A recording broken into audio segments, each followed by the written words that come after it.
Everybody. Well, we thought you might like to have a garden tour of our shady landscape bed. We've been working really hard to improve it, add to it this year, and I thought I'd go through the various plants that are in this beautiful space.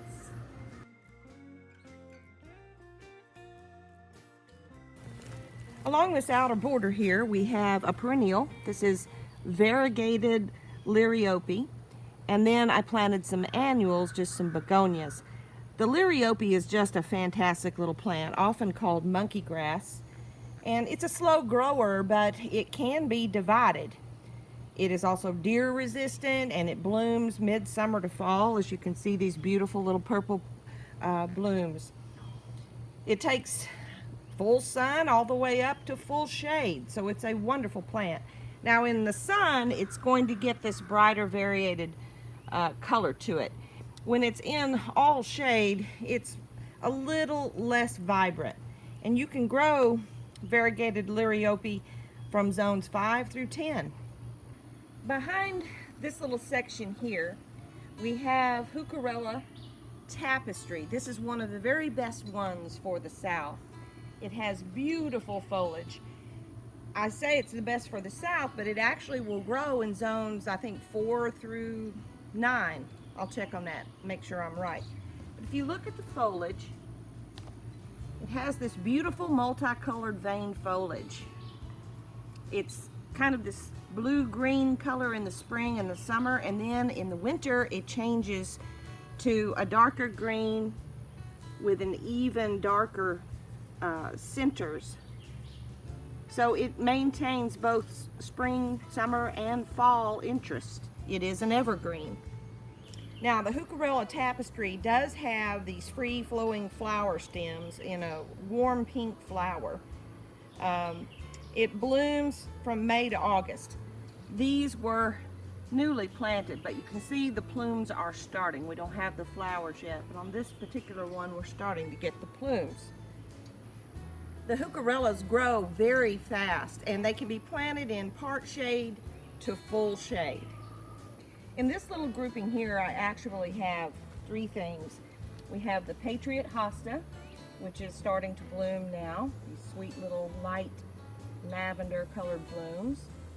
In front of that is Campanula, which is a silver bells clustered bellflower. These are very easy to grow. You can deadhead them for continuous blooming, and they make beautiful little cut flowers. They bloom from July to September. The light green foliage forms a round clump, but right now these were brand new tiny little plants, so they're not clumping yet, but you can see they're starting to bloom. This beautiful deep pink color is the variety of Campanula that I chose, but you can get them in various colors. The Patriot Hostas will get about 1 foot to 1.5 feet tall, taller than that if you count the blooms, and about 18 inches wide, so these will end up touching, which is what I want. Nice full hostas under this shade tree. And then back here, we have two plants that may look a little raggedy right now. Actually, the nurseryman gave them to me free. Those are Astilbes, and they too are very deer resistant. They're easy to grow, they're tough and hardy. They need to be planted though in part shade to full shade. Now they're going to get about 1 foot to 1.5 feet tall, so these two again will eventually touch. They spread that far too. And Astilbes will grow from zones 3 through 8. You can actually buy them in a bare root. These are going to bloom mid to late summer, and the particular ones are, the plumes are pink. Astilbe is a very good plant for small spaces. Right here we have dwarf nandinas. Now regular nandinas can get 3, 4, or 5 feet tall. So these are dwarfs. They're not going to get over about 2 feet, especially because I've got them in part shade. They can be planted in full sun, but they do need a little bit of sun, so part shade will work. The beautiful thing about nandinas, in fact, I think their nickname is Heavenly Bamboo. I just love the nandinas because they have this beautiful limey green foliage in the spring and the summer. But in the fall, they turn a vibrant reddish orange burgundy color, and they keep their color all winter long. So again, you want to try to pick things that are going to add interest in more than one season. Behind these nandinas are the endless summer hydrangeas. Now this particular variety of endless summer hydrangea is called Summer Crush. In the south, the endless summer hydrangeas need to be planted in at least partial shade. They will burn too easily in the sun. This variety is going to get anywhere from 2 to 3 feet high and wide. Endless summer you can plant in zones 4 through 9. Now if you're planting up north, they need a little bit more sun than they do down here in the south. The endless summer variety was bred for more abundant blooms. And the rule is, the less you prune, the more it blooms. And you can see even the faded blooms are quite beautiful. Finish out over here on this side of the nandinas next to this other tree. Again, I have 2 Patriot Hostas, and there are 3 Astilbes in here. And if you look closely, a little bloom is starting to begin. Can't wait to see those sweet little pink blooms. I love my little talking bench here. It's called a gossip chair, I think. One person sits one direction, the other person sits the opposite direction. Found it at an antique store, and I just think it's just so sweet. Behind that is a native white azalea that was planted here already when we bought the property. And it only blooms once, assuming we don't have a freeze. Sometimes those early freezes in the spring will take all the blooms away. This is also a hydrangea that I was tickled that it came back. I had planted it, I think, last year. And this one has pinkish purplish blooms. I think it's called Merritt's hydrangea.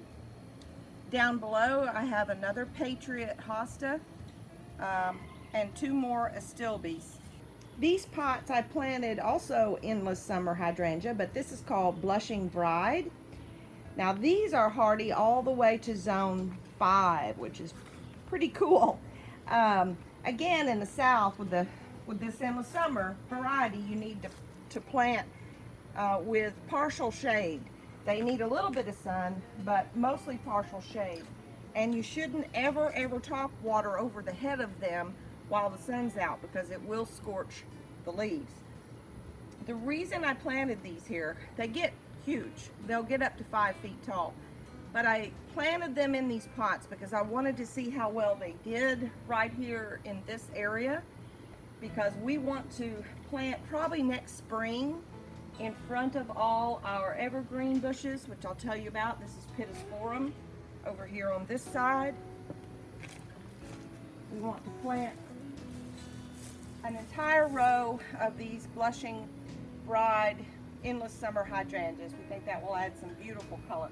Now this is another Nandina that will have to be transplanted. We had another one that didn't survive because of our dogs. And this sweet little bush is the state flower. It is a Camellia, and it is a white one. We actually had two, one on the other side, but Mojo and Charlie, our boy dogs from years in the past, decided to use it as a fire hydrant, and so that one didn't live. So I've got to get a replacement to match this. And again, that is Pittosporum. On this side are all tea olives, all the way, except, let's see, actually this is a Pittosporum right in here, and then it's tea olives, I think, down there. These two Nandinas are going to have to come out, and they're pretty leggy. They haven't been pruned correctly, so when we're ready to do that, I'll whack them off. They'll recover and bush out, and we'll find another location for those.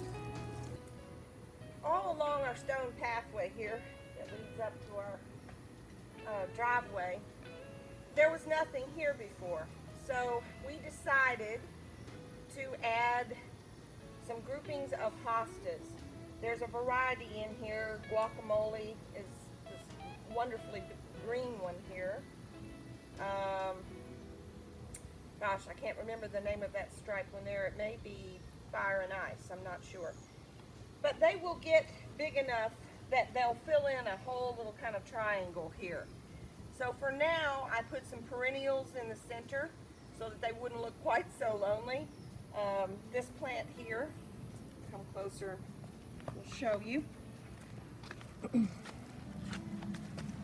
So this plant here is an annual, and it's called Polka Dot Plant, and then we just have some begonias.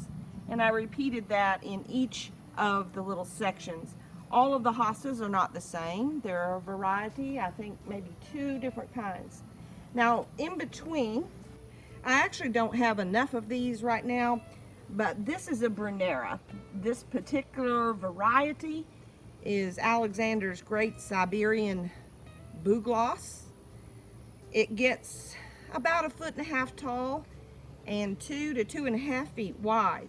So if they grow well, they should fill in this area. And I intend to have these Brunneras in between each of the section of hostas. As you can see, moving up, I only have one. I have, I think 6 more ordered, which will fill in on both sides. In this area here, we used to have about 3, maybe 4 azaleas. And I like the azaleas, but again, their biggest bloom time is in the spring. These are repeat bloomers, but they just bloom a tiny little bit again, maybe midsummer, and again right before the fall. So it was basically just green, especially since we have all of this Asiatic jasmine planted here for ground cover. So we've switched it out. These hydrangeas are also an endless summer, but they are called the original. They will get 4 to 5 feet tall and 4 to 5 feet wide. So we're hoping eventually that these 6 hydrangeas here will just be a beautiful full spot of color. They start out white. I'm trying to find one. Maybe we can see a little bit here. They start out white and they kind of turn to this pinky purple, and eventually they're going to turn to a very subtly beautiful blue. Out of the azaleas that we had over there, only I think 2 of the remaining 3 survived. So and the reason was because they were completely covered with the Asiatic jasmine, and we hadn't cut it back or trimmed it. Now we know to do that and keep it away from the plant. But they were transplanted, those two, in this area, and I think we have about 9 or 10 azaleas. So that's all that's right in here.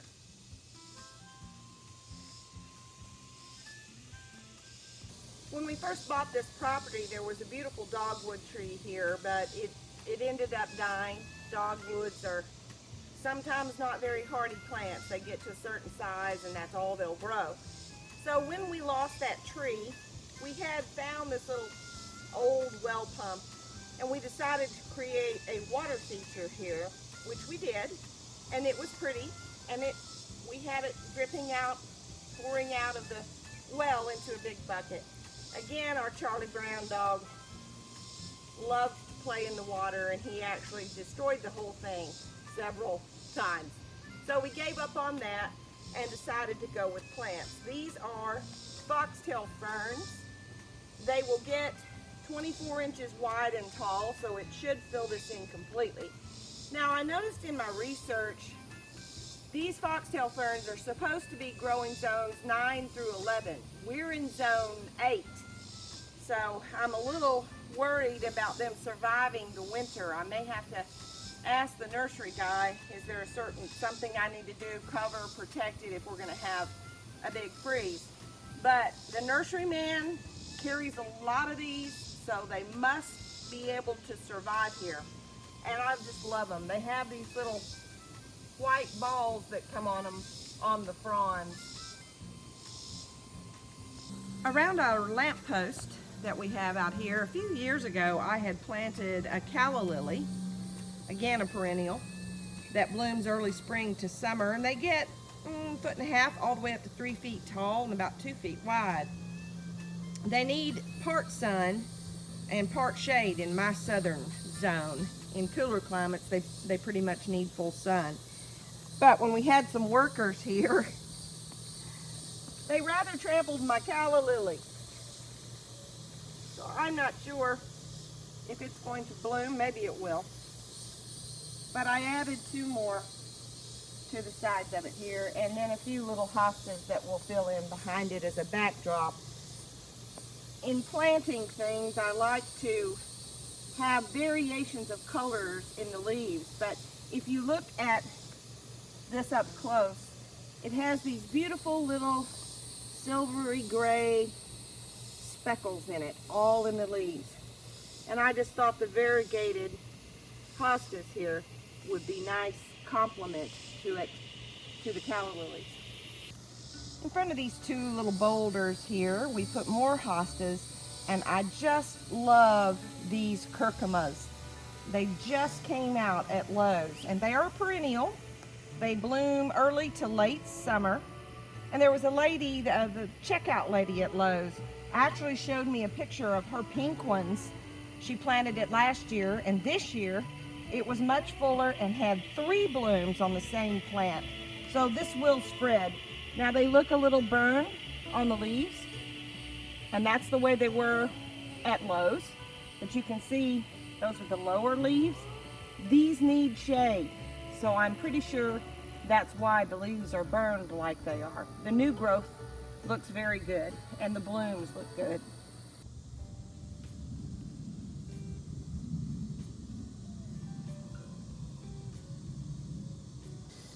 This flowering bush was here, planted when we bought the property, and I have not found anybody that can tell me what it is, but I love it. You have to keep it well trimmed, and the flowers are just about gone. But in, I would say, mid-spring to right about now, they have these sweet little flowers on them.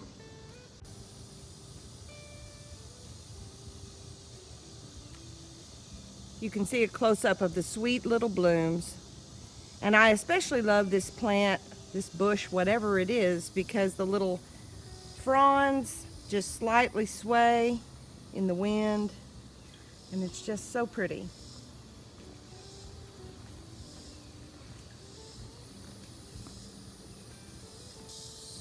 You know, in a huge bed like this, it's kind of hard to figure out how to plant, because normally you have a backdrop where you can plant your tall things and then move forward with shorter varieties of things in the front. But we view this bed from so many different angles. So for example, right here, I have 3 Patriot Hostas, which will fill in, and directly in front are 2 other hostas that won't get quite as large. Now from this side, once these are full, that's all you'll see. But from the house, or when we're out here working and walking and enjoying our landscape, we can also be able to see these 2 in the front. That's an azalea. And right here, I love these hostas. I had to order them because locally you couldn't find them. They are called curly fries. These little curly fries are a small size hosta. They're only going to get about 16 inches tall and wide, and of course, like all hostas, they need part to full shape. And these will grow in zones 3 through 9. Don't you just love the wiggly little clumps of rippled narrow leaves? Curly fries. In this area here, the maple tree was originally planted when we first did our landscape bed. These Oakleaf Hydrangeas were also planted at that time. So what is new this year is this Itea Sweetspire, and I'll tell you about that in a moment. Again, we have a little row of the same endless summer blush that we showed you earlier. And then we added a ring of some Japanese forest grass that I want to tell you about in a moment. So starting here, these Sweetspires, this particular brand is, I think, variety is Scentlandia. They are brand new, spring of this year, 2019. They will get 1.5 to 2 feet, I think, tall and wide. So this should all fill in right now. They're kind of a mounding type bush, but the beautiful part of them is they have these long blooms just all over the plant. Here I'll show you a mature picture of one. The Itea Sweetspire Scentlandia will grow in zones 5 through 9. And I had said a 1.5 tall. They actually get 2 to 3 feet tall and wide. And this particular variety is the most fragrant. It also has great fall color. This is one of the most shade tolerant flowering shrubs. This is called Hakonechloa Macra Aureola, or variegated Japanese forest grass, which is easier to remember. It is a perennial. It was actually the 2009 plant of the year. The variegation is more pronounced in part shade and more limey green in full shade. Now these are going to get 12 to 18 inches tall and 18 inches wide. So I hope we have enough there to fill this in very nicely. They grow in zones 5 through 9, and it seems to kind of cascade handsomely over itself. Now one thing about these, they can be divided in the spring as new growth develops. So that may be one way that I'll be able to help this fill in. It is considered a deciduous grass. One of the things I love about these, the leaves are flat little blades, and they divide, as the stem comes out, they divide into little subleaflets of multiple blades. Oakleaf hydrangeas, I can't remember what year it was. I want to say 1999 when I looked it up, but they are the adopted wildflower plant of Alabama. And I think these native ones, I'm not sure what variety, there are several kind out there, but these, I think these are just like the native ones. They bloom, these white blooms in the spring. They don't last terribly long, but before they start turning to this really rich pink rosy hue. Now, the thing about Oakleaf Hydrangeas, if you're going to prune them, you have to prune them right after they bloom. And because they bloom on new growth from the previous year. And I have neglected to come out here and prune these the last couple of years. One year in the fall, I pruned them down almost to the ground. They grew nice and bushy the next year, but we had 0 flowers. Again, I didn't know what I was doing. But I think what I'm going to do to try to help fill this area in, you can take a branch if it's pliable enough, like maybe over here you can see.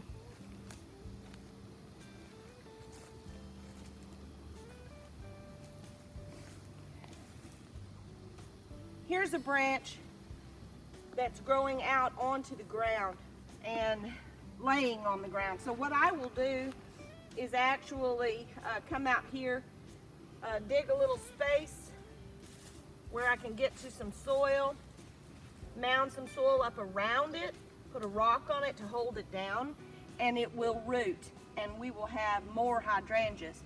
I'm hoping to do that with several of these. Since I'm kind of a little late in trying to get them pruned, maybe I can do that to help them fill in.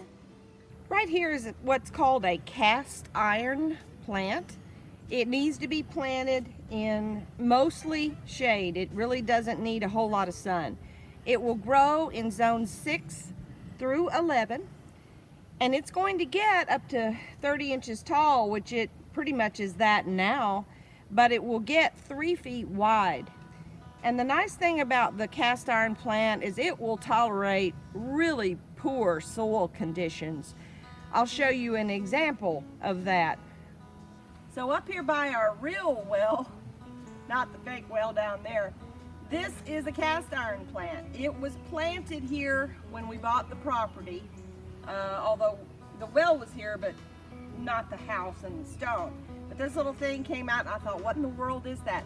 I have tried to dig this thing up. I have tried to kill it before I knew what it was, but you can see how huge it gets.